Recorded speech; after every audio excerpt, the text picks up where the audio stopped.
Well, welcome to Voices of Women. I'm Kris Steinnes, your host, and I'm also the founder of Women of Wisdom Foundation in Seattle, Washington. I bring women together, women who are interested in empowering themselves and following their dreams and coming together in a community to support each other and witness each other's stories. And we have a conference every February. We were grateful we had one this year, just before everything stalled. And so that's our main thing we do every year, every February in Seattle, Washington. The Women of Wisdom Conference has been going on for 28 years. And so that's been my legacy. And she just keeps me going still all these years. As much as I try to retire, Women of Wisdom doesn't let me. Well, today I'm interviewing Aurora Winter. She's a successful entrepreneur, author, speaker, business coach, and a mentor. Aurora has trained emerging and established leaders both nationally and internationally. She is the author of 6 books, including her newest release, Thought Leader Launch. She has been featured on ABC, CBS, KTLA, Fox, and Hallmark Channel, the Huffington Post, Oprah Radio, Success Magazine, with her uplifting and useful advice. So welcome, Aurora. Oh, it's great to be on the show with you here today, Kris. I mean, there's so many people dealing with layoffs. There's so much stress. So I'm really excited about adding some value to the listeners. Yes, thank you. And speaking of that, I mean, we're at this time of everything's kind of on hold and all the uncertainty. And some people are fortunate to work at home. Some people have been laid off. So, you know, we're at a really critical time in our country. So I made note of your subtitle of the book is 7 Ways to Make 7 Figures with Your $1 million message. That's there right. it is. There's my new book, Thought Leader Launch, 7 Ways to Make 7 Figures with Your $1 million message, as you said. And I'm, like you, I really care very, very much about leaders and women leaders, but there couldn't be a better time to think about your leadership while you're potentially dealing with a layoff, or maybe you're working at home. I mean, I think one of the blessings in this upset in our schedule and in our plans and in our work is it really begs the question, are you leading a meaningful, purposeful life? Or are you going to, on your deathbed go, shoulda, coulda, woulda, right? Yeah. So that is one silver lining in this cloud with the coronavirus pandemic. I think it's so important to consider, like, are you really leading the life you want to live? Or are you just living somebody else's idea of what you should live? And so leadership is partly about stepping into your own, massively transformative purpose and why you are here on the planet, or at least that's my definition of it. Yes, I always say everybody's a leader because you're a leader of your own life. And some women really shy away from, if you do sometimes a workshop on leadership and no one shows up because they're afraid to be a leader, don't think of themselves as a leader. So I say, well, everyone is a leader. There's a leader in every seat. And so that's great. And I don't think it's a time necessarily. I think there could be some backlash of, well, I don't want to think about making $1 million now. I don't want to be a millionaire now. There's so much going on in the world. There's so much poverty. There's so much food shortage for people, people being laid off work. They're more concerned of getting bread and butter on the table and paying for their mortgage than, thinking I want to be a millionaire, have $1 million business. Seems pretty far out there. Yeah, there can be some pushback to the word million, but I like the alliteration, $1 million message. So, yeah. In the book, at the very beginning, I say, even though it's about 7 ways to make 7 figures with your $1 million message, really what I'm doing is I'm showing them the success formulas that various different leaders have implemented, from Arianna Huffington to Sheryl Sandberg, to Tim Ferriss, to Richard Branson, to what is that little cute woman with the sparking joy, Marie Kondo, and showing how these different leaders stepped into something that sparked joy within them, that was alive within them, and then made a viable business. But yes, you might make 5 figures, 6 figures, 7 figures. I mean, my goodness, if you start Uber or Lyft or some other companies, you could make 8 figures or 9 figures. But anyway, that if you are going to run your own business rather than a nonprofit, you need to somehow monetize what you're up to. And so, what's most important to me is meaning, not money. But we don't want to negate money. It's like gas for your car. You need gas to run your car, or you need electricity if it's a Tesla. You need the fuel. So I would love leaders, especially women leaders, tend to be more meaning focused and purpose focused. Great.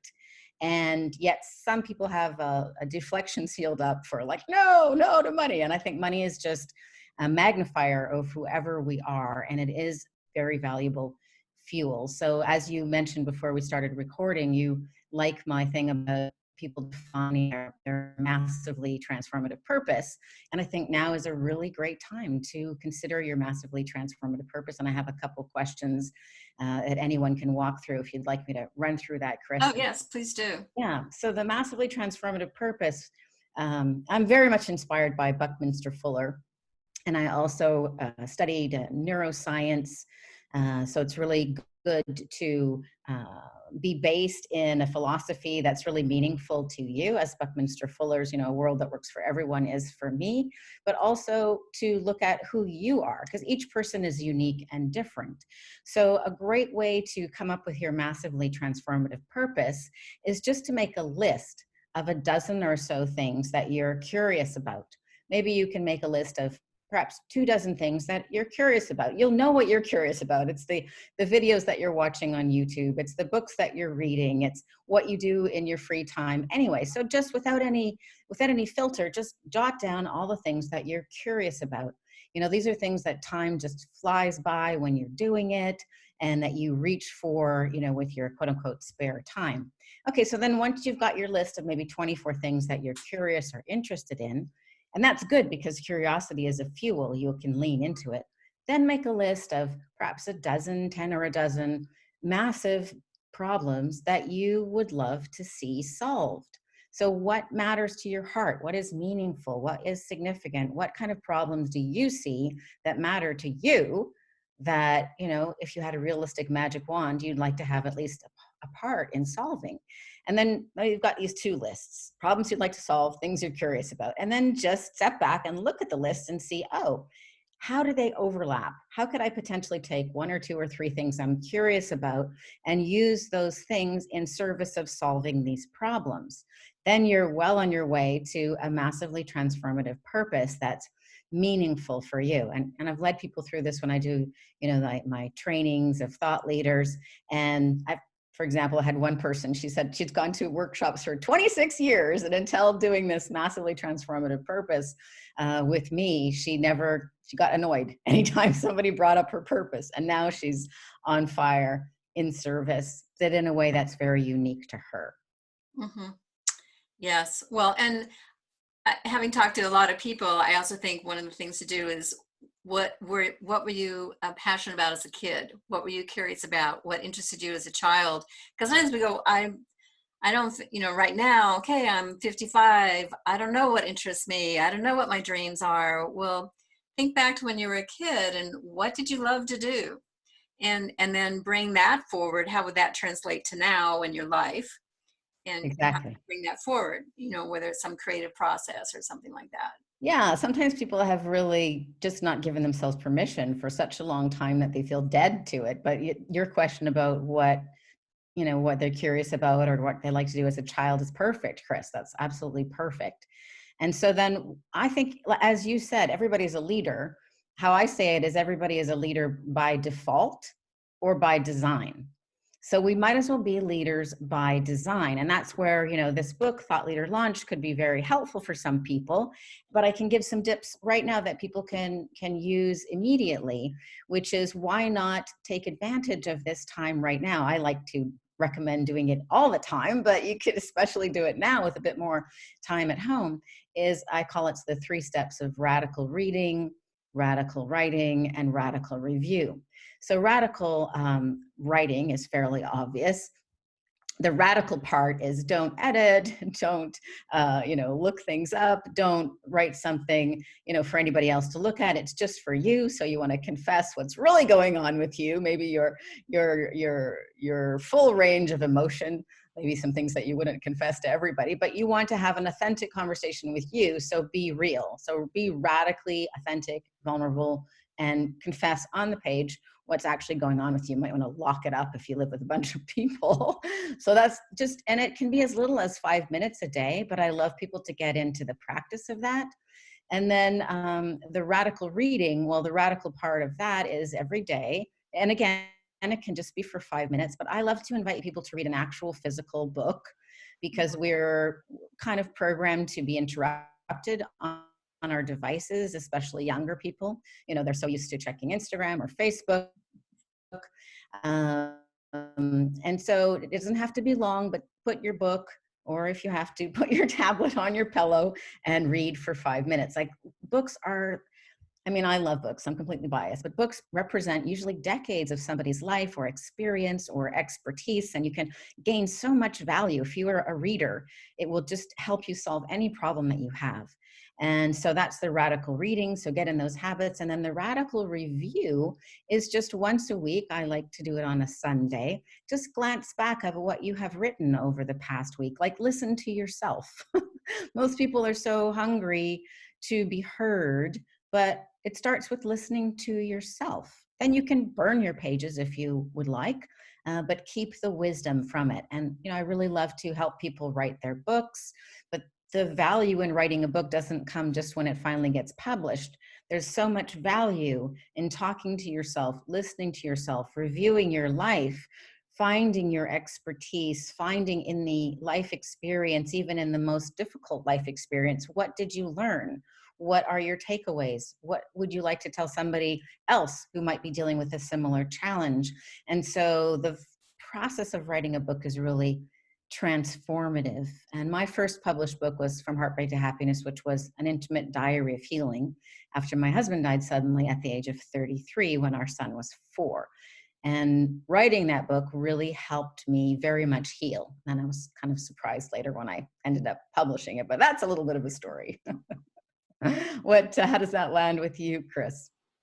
Oh yeah, actually I need to I need to put that in my bathroom mirror. I love that, radical writing, radical reading, radical reflection. I think I do a lot of reflection. I do a lot of reading, but because I do read a lot of books, self-help books, because of my profession and working with women authors and things, that I like to just dive into novels in my nighttime reading. But I think there's gain even there, so, but I started like, oh, I need to be doing something more than these novels. And so I started picking up a couple books, and you're right, it's like, and I even told myself, I don't have to read like I read a novel. Like I can just pick up the book and read a page, and there's always nuggets of wealth of information on a Yeah. page in those kinds of books. There's the Tibetan Book of Living and Dying I picked up. And yeah, you can just open any page and find wisdom there. So I kind of changed my tune about that. And I've not gotten to writing yet, and it's on my to-do list.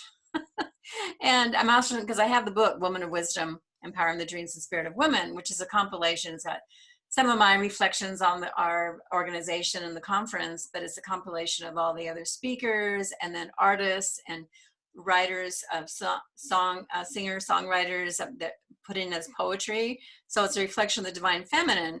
And I'm actually thinking now, like, because things are kind of stuck, because we're in the stopping place, and I'm also in kind of semi-retirement place, like, oh, maybe it's time now for that second book to come out and start working on that. It's been more than 10 years. The book came out in 2008, so I guess 12 years. I haven't been able to come to that place yet. And actually I'm just thinking today, like, maybe Maybe this is now a I can divinely blessed have that connection. time. Yeah.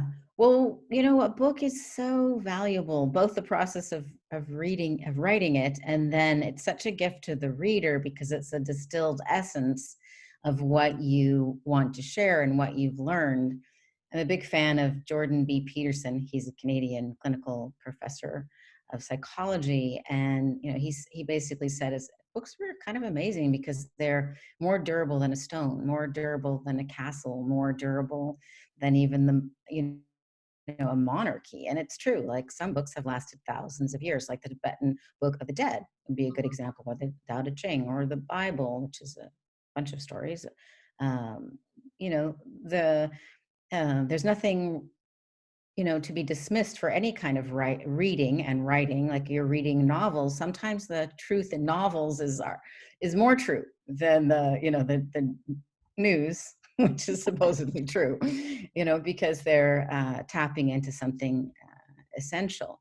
So like one of the things, my mother had when I was away, and I went to Italy to get my MBA, because I thought, if not now, when? So I'm like, okay, I'm in my 50s getting my MBA, but if not now, I'm going to regret it on my deathbed. Then when I came back, my mother had a series of strokes. So I interviewed her on audio, like similarly to what you're doing with me here. And when she did die, January the 13th, I was really grateful for two things. One, that I had these recordings of her telling her stories about growing up on the farm, her stories about how they didn't have refrigeration, so they kept the cream from milking the cows in the little creek, and how they had to put a brick on the top or else the raccoons would eat it, and how, that cream was the cash that kept them going during the Great Depression. And so all the details of those stories were so important to me, but if I hadn't recorded, I would have lost some of the details. So I was grateful for that. And then the second thing I was grateful for is that I was there when she passed over. And it was amazing. That was an amazing experience. And it felt so right that she was there when I took my first breath, and I was there when she took her last breath. And it was interesting because when she went into the hospital, she hadn't been speaking for weeks. But as I was sitting beside her bed, she looked at the end of the bed, and she hadn't been able to really control her movements at all. And I'm like, "What are you looking at, Mom?" Like she looked like she was looking at somebody standing at the end of the bed. And then her eyes opened in this wonder, but like a beautiful expression. And it was like I literally saw her spirit pass over. And I don't know whether she saw, her father or an archangel or Jesus or something else, but it seemed like somebody came to collect her. And then I had the sense of seeing her soul pass over. And of course, that's not a scientific story, but it was very moving to my heart. And I was very glad that I was there when she took her last breath. It felt right. Yeah, it's a wonderful story. And it's another aspect on your book. You talk a lot about, stories and the importance of stories, and you share a lot of stories. And one of the things I want to talk about is those, what stops women from stepping into leadership, our belief systems that keep us from. Oh, this is so tragic. Yeah. Well, I also train coaches. So I'm a founder of the Grief Coach Academy, as well as, launching thought leaders. I launch authors and coaches. And so limiting beliefs are affecting everyone, but men seem to have an easier time pushing through. Whereas women, we can easily get stuck in the, I'm not good enough. Who wants to hear what I have to say? Little old me, it doesn't really matter. Or procrastination, which I'm a recovering, procrastinator, which is just perfectionism, the shadow side of perfectionism. So I think, like, get over it already, because, my son is a software engineer and a coder. Our almost all of the coders are men. Our whole world is being coded right now. And whoever codes the future creates the future in a kind of a way. Like we were talking about layoffs and payoffs, or we're going to talk about that, all the jobs that are getting eliminated due to automation and robotics and AI. And that was even before the coronavirus. And now we've got millions of people unemployed. But this is an opportunity for women to step into their voice and their vision and what really matters to them. And when you have a big enough why, when something matters enough to you, it will be easier to get over that self-doubt that affects everybody. It's not about not having doubt. It's not about getting rid of the thought, what do I have to say? Instead, it's about tuning into your massively transformative purpose, realizing that most likely you only have this one life, and tick, tick, tick, tick, tick, you only have so much time. You don't want to be on your deathbed going, coulda, shoulda, woulda. I really could have made a bigger difference. It was coded in my DNA to be a leader, to be an author, to be a speaker, to shift this horrible thing that I see that's going wrong, or to make this thing that's okay, take it from good to great. And you don't want to regret that. It's so easy to get caught up in what other people think and playing it safe. Newsflash, there's no safe. There's no safe. So seeing as there's no safe anyway, you might as well live something meaningful and purposeful, and work with a coach or a mentor to help you not get stuck in playing small. Like the clients that I help in the Thought Leader program that I have, they all, even the ones who have 8-figure businesses and who have like 400 employees working for them, when they're talking to me one-on-one, they have those doubts. Even if they're men, they have those doubts. So it's not about, not having doubts. It's not about not having fear. It's about building the muscle of courage, and courage comes from doing it in spite of that. And the way forward for that is, as you said at the very beginning of this whole thing, it's actually not about money. I think people's passion or drive to create money is low compared to their passion or drive to make a difference with their life, or at least my clients. That's who they are. How about you, Kris? How does this land with you, and what's your experience with women playing small? Well, I'm going to speak for myself. It's and one of, you didn't mention this one, but one of them is that I'm a phony. I'm a fake. People will find out I don't really know anything. And I've read that women do that, and I can see it in myself. Like, it can hold me back. Like, oh, I can't expose myself because they'll be exposing I'm a fraud.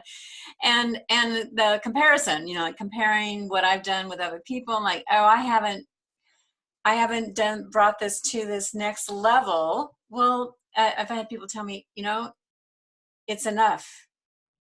What I've done is enough. Yeah. And it's like not mine to do what other people have done. And I don't need to compare myself. And I've had the reflection of, you don't know what those other people have gone through or what behind their scenes. Yeah. You look at your website, it's authentic, it's real, I can see it, and so I think it's a trap we get in of comparing ourselves. And then Absolutely. we're not Well, as in this book, Thought Leader Launch, I do talk about the imposter syndrome. So you're quite right. And it affects women more than men. And exactly what you said, Kris, I so agree. It's so easy to compare ourselves, to compare our insides with somebody else's outsides. But we don't know. We don't know what else is going on with them. I mean, a lot of people have a lot of tragedy that's not obvious at the surface. Maybe they have a parent with Alzheimer's. Maybe their wife or, just had a miscarriage, or they just had a miscarriage, or their daughter did, there's so much to life. And plus you can always compare either way. So the best thing is to compare to who you were yesterday. And you're right. Like, it's not for us to carry the whole world on our shoulders, but can we move the ball forward a bit? And then another person can take it the next leg of the race, so to speak. Yeah. Right. And instead of going into regrets, like, oh, I wish I had taken it this way or that way, it is what it is. Yeah. And who knows what would have happened that coulda, shoulda, woulda. Like, who knows? Maybe if you'd taken it that way, that in your mind it played out a different way, might have been just perfect what happened. Usually it is anyway. It is what it is. We can't change the past. I mean, that's what I do at the Grief Coach Academy, is I help people release the past, because people who get stuck, we can be in the past, our minds can be in the past or in the future or in the present. And the key to power is being 80% in the present, and visit the past and visit the future, but don't, hang out 80% in the past or 80% in the future, because then that hardly leaves you anything to get anything done. Yeah, so absolutely. Yeah. Well, we're in this time frame where we're kind of in the now. I find myself less judgmental of myself and less negative self-talk, Yeah. because where can we be right now? We're just right where we are. We're staying at home, Yeah. doing what we do right now, because we don't know what will be tomorrow. We don't know what will come this summer or this fall, and we can't sit and be in fear of it. We just have to, be present for ourselves right now, take care of ourselves, and find meaning in our lives, even just today. What's meaningful today? Exactly. And the other thing, I've been an entrepreneur my whole life. I used to in multiple different businesses. My husband and I used to be in the yacht sales industry. I used to be in the film business. I raised, I don't know, $5 million for my own film and television production company with a partner. We made 8 films. In the yacht sales business, we took a little company from nothing to a 7-figure business. And then I've been a coach trainer. And now I help people write and publish their books. And it's always been following some interest of mine, or very interest of mine, as well as a problem that I can solve to make a difference. So for people right now who may be dealing with a layoff or a lot of work uncertainty, I invite or challenge them to, hey, what problem can you solve? And once you've done your massively transformative purpose, you know what you're interested in and what problems you'd like to solve. If you can solve a problem, or you can help somebody get through a challenge more quickly and easily, you can start a business. And so maybe it's a part-time business, but why not consider starting a business? You can, do all kinds of things. Start a podcast like Kris. It may not be as good as hers is right out the get-go, but you'll be learning and growing and contributing. Or you can write a book, or get clear on your message, or start a business. So there's lots of things to do there. So you don't have to, I think the worst thing is passively waiting, completely disempowered. So I give you the power, see what you can do yourself. And then the second thing and everybody can do this, is learn. Obviously, I love books. So, Kris and I are both big readers. People can read to learn, but you can do other things to learn. You can learn on YouTube. You can take a course. Don't just wait. Become more educated. There's a number of jobs that were already anticipated by the Oxford study that in 15 years they're going to massively disappear. And we're seeing those jobs are the ones that are on the front lines of disappearing with the pandemic. They're things like, things that can be automated or that involve in-person contact, like the Uber drivers and the Lyft drivers are hard hit, and the taxi drivers and the hair cutters and the people who work in restaurants. But all of those jobs were already in jeopardy before. So why not take this opportunity to go, okay, it's the high-tech industries that are more resilient, but it's not just the high-tech industries. I got a list of jobs, to lean into. So what is most valuable are problems that cannot be solved automatically, kind of by definition. Any problem that is not like automatic to be solved with a sequence of things. So problem solving skills, empathy, communication, anything that involves a group of people, leading or connecting a group of people, like coaching, being the host of a podcast or a YouTube channel like you are, Kris, being a leader, innovating.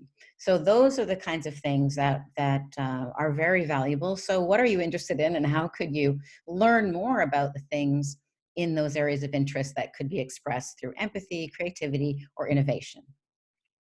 Yes, and it's a perfect time. There's so many things being offered for free or by donation now. If you just, do a search of something you're interested in, Yeah. it's a writing class or an art class or study something. There's a lot of opportunity because people are doing that because to keep themselves busy.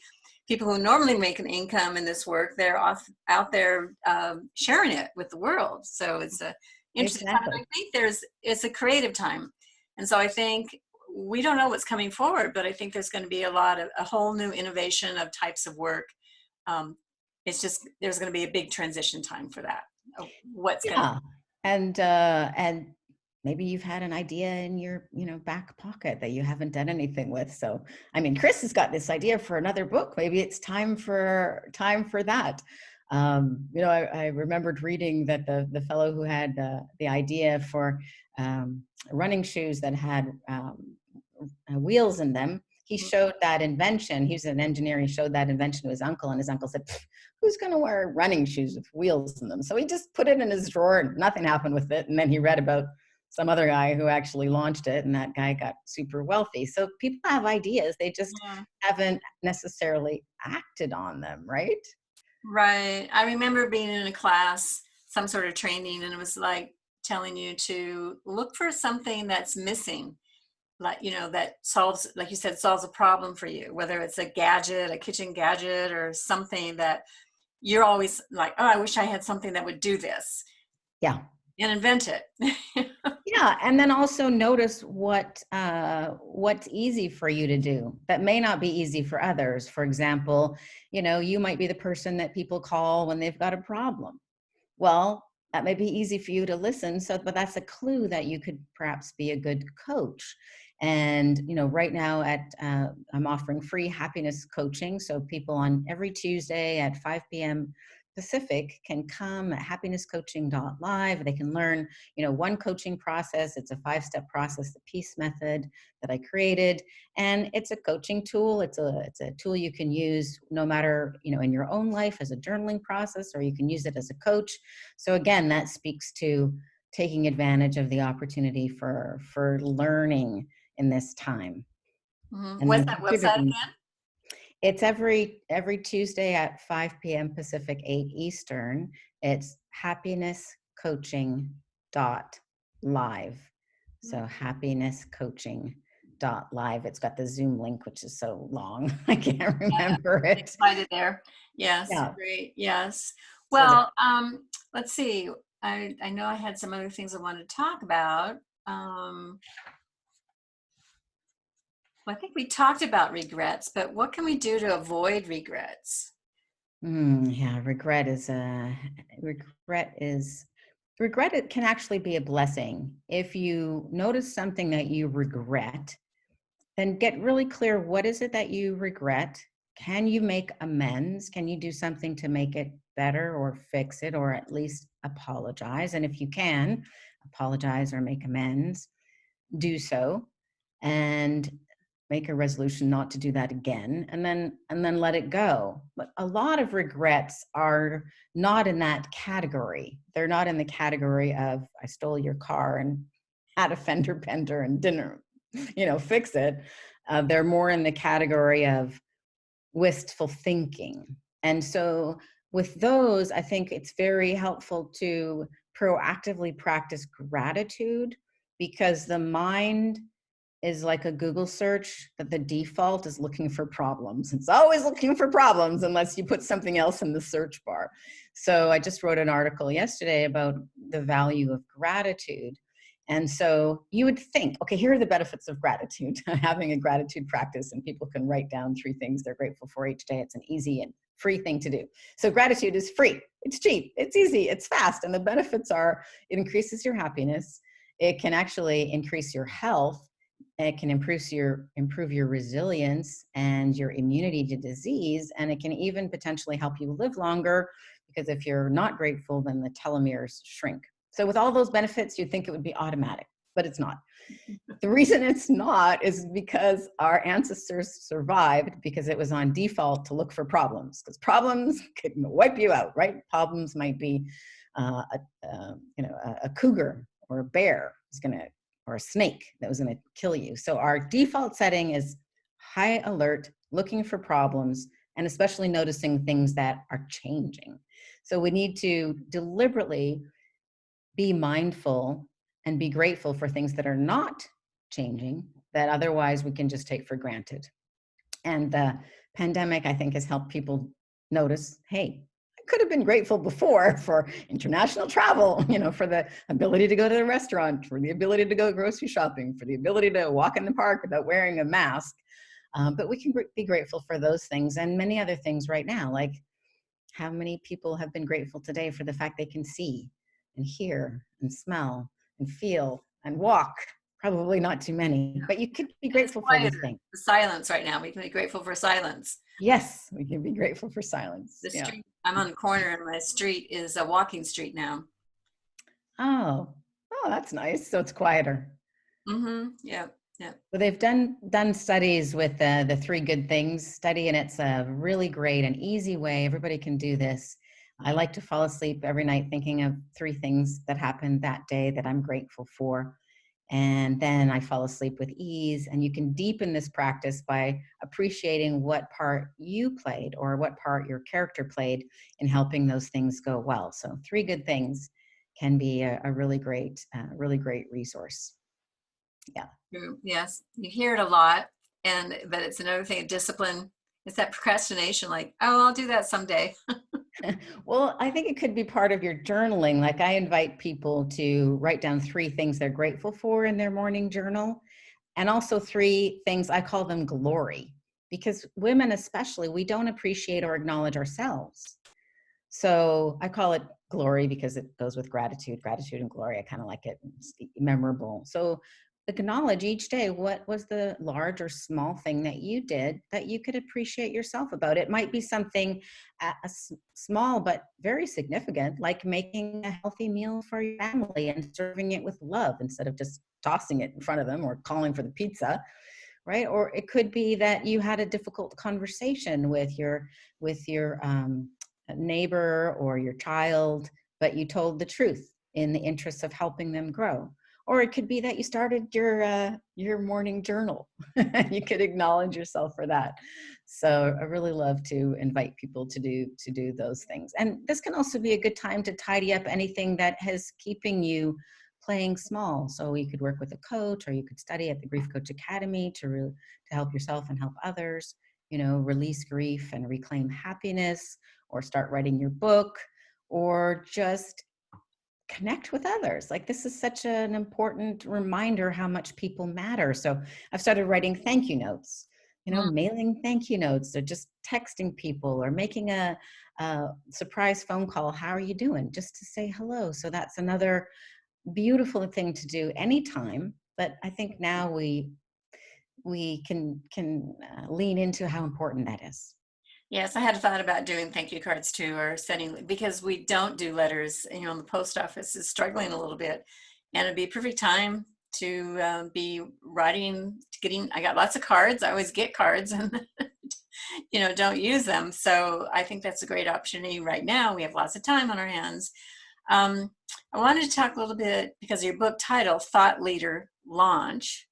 Is that your goal is to launch Thought Launching thought Leader? leaders. That's right. Yeah. Yes, and so I know in the book you have like a list of 10 things for leaders to be aware of, or to have.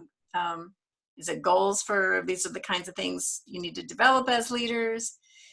Yeah, well, I have a 10-step checklist to launch as a leader, um, which is maybe more than I could do justice to in the time that we have left. But I can provide, I'll give as much value as I can right now. So I think there's really 3 steps to leadership.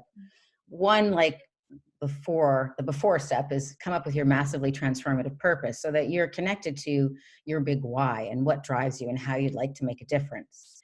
And then I believe that the best next step is to write a book, and for 2 reasons. When you write a book, it helps you really distill and clarify your own message and help you communicate what I call your $1,000,000 message. Um, just communicate in a clear, compelling, concise way with enthusiasm. So it helps you clarify that. And also, anybody can write a book, but hardly anybody does. So it's like a master's degree. It jumps you up to the next level in terms of media coverage, or in terms of, being able to one to many reach people with a message that's important to you to achieve your goal. So once you've got your book, then the next step is media training, so that you're comfortable with sound bites and you can spin your topic various different ways. So my topic's around thought leaders, but today we started talking about layoffs and payoffs, but then we started talking more about leaders. So you can, make it fit different ways. And that comes from media training. And it's very important to be on camera and to practice and practice and practice, like any skill. Anybody can talk, but media training helps to, get to the point. And then the third step is to put all that together and launch it. So for example, one of my clients, Dr. Greg Hammer, he's a Stanford professor of medicine. His book is called Gain Without Pain, and it's being launched tomorrow, actually. And my company published it, and I'm a contributing author. And he's done a bunch of media, And it's a #1 new release on Amazon, and it also won an IPPY award. So there's quite a few moving pieces to make all of that happen. But the result makes me so happy because his message is just happened to be coming out right now. So GAIN without pain stands for gratitude. GAIN stands for gratitude, acceptance, intention, and non-judgment. So he is respected as a Stanford MD, and he's getting a lot of media coverage because of the coronavirus. He can actually be tapped for his expertise, but then he can also talk about resilience and happiness and how our health can be eroded or be boosted by our happiness habits, including gratitude, acceptance, intention, and non-judgment. So that's meaningful to me because, I kind of did the karma math when I was taking my MBA in Italy in 2015. And I'm like, if I can help people like you, Kris, get your message out in a bigger way, then you are reaching, thousands or hundreds of thousands, or maybe even millions of people. And so if I've played a small role in helping you get a great message out to others, then I get good karma. It's the same with, helping him with his message. So that's why I really love launching thought leaders. And like you, I believe everybody is a leader. It's just by default or by design. Let's do it by design. The design is good, yes. Yeah. Well, and also, like, some people might think I'm not a writer. I don't really have a desire to write a book, or I don't see myself becoming a big author. But there's still a purpose in that writing, that Yeah. you'll gain things from that writing. It may not ever be published, or it might be. But I think one important part is and I think what you stress too, is you're telling your story. Yeah. And stories for me are important for others to hear. We learn from other people's stories. And I've shared this before, but when I get the nudge that I should say something and share something, someone always says, "Oh, I'm so glad you said that." Like, if a story is heard by one person, it's done its work. Exactly. And stories can be viral and get passed from one to another because they really make a difference. But I'm really glad that you brought that up. So the other thing I love to do is interview people and then turn that into their book. So I've done that with a couple of people. For example, 2 dentists in San Diego, doctors Janice and Justine Doan. They actually, English was not their first language. They are actually from Vietnam, but they had the most amazing story. And so, I designed the structure for the story. Then I interviewed them, and they said, they burst into tears when I gave them their book. They said, "This is going to make our mom and dad so proud because it would never have happened without you." But it was so interesting because, well, on 2 levels, it was interesting. The backstory was amazing because they grew up in Vietnam and they later became dentists. But for example, their grandmother, when she was 50, she would take her teeth out every night and she'd put them, in the kitchen. She'd wash them and then she'd brush them and then she'd put them back in her mouth. And the elder of the 2 sisters, Justine, said, "Oh, Grandma, when you die, can I have your teeth?" And she's like 4. And the grandma says, "Yeah, but I'm still going to need them for a while." And so she was fascinated with teeth from that point in her life because she just assumed everybody lost their teeth. But anyway, their father was fighting on the wrong side of the war, so they were not going to be thriving if they stayed in Vietnam. So the mother and father arranged for the whole family to escape, and so they're on the beach and 3 a.m. in hushed silence, and they're creeping forward on the sand, and then they creep into this big boat, and the boat is super crowded, and they have to pee into tin cans, and there's hardly any food, and there's really nowhere to lie down and sleep, and they're all nauseous. And for 3 days they're on the boat, but they're escaping, and then they get apprehended and then they go right back to the beginning, except now they're broke. And so, then they tried to escape again, but just sending the eldest daughter because she was in terrible jeopardy in Vietnam. Anyway, that didn't work either. But eventually they did all escape thanks to some churches in the States that supported them. And so there's this whole very interesting A Stranger in a Strange Land backstory as they arrive in America. They've never seen an apple before in the airport, and they're freezing cold in San Francisco. Anyway, so that was so interesting to learn. And then, of course, on a practical level, when I helped them write their book, their business went from $1.5 million to $6 million because they became the go-to experts to helping people over 40 choose a healthy smile, because their book is called, Keys to a Healthy Smile After 40. So it's very interesting. A lot of people would never write their books, or they take 5 years and they don't finish it. But I know how to write a book. I've written lots. And so when I interview somebody, then they can delegate it to me and my team. And, their part of the book takes a weekend and give it to us. And we spend several months, of course, turning out the book. I love doing that as well. Yes, and also I like the idea of interviewing. I remember somebody interviewed me like on the steps of creating a conference, and it's easier to speak it. I mean, just record it myself, to speak it versus actually sit down and write it, and then have someone transcribe it. And there's lots of places to get that done. So there are, you don't have to sit down and write it. And like you said, and you say sharing your book too, just delegating it out. And there's many different ways to do that, but I like the idea of taping. And I wish you'd tell your story of your taping your mother. I've lost so many. My mother was, she lived to 91, but she was like the historian. She remembered everything and grew up in South Dakota on the farm and in 1913. And there's so many stories like, oh, I wish I paid more attention in remembering them, because of people, you don't always know the people because you hadn't met these people, so you don't even retain the name so much. And Yeah.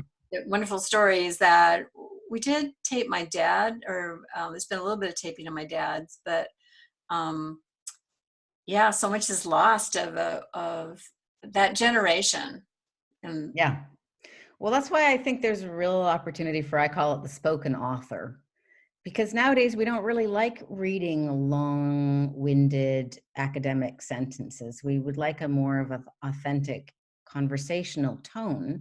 And yes, you can record just yourself, and that's a great idea, and then transcribe it and self-publish it. And sometimes it's good to be interviewed by somebody else because they don't know the basics of, I don't know, setting up a conference or whatever the topic might be. So they'll ask, very beginner level questions that you might otherwise skip over. And you want right. to have those basic things. It sounds like you've got a couple of books up your sleeve there, Kris, that you could be working Yeah, I on have now. those recordings. I could do a class on it, but yeah, I've just always been so busy, and now maybe I won't be so busy. Well, if I can help you, let me know. I love helping people with their books, and it'd be nice to see you get a couple more out. Yeah.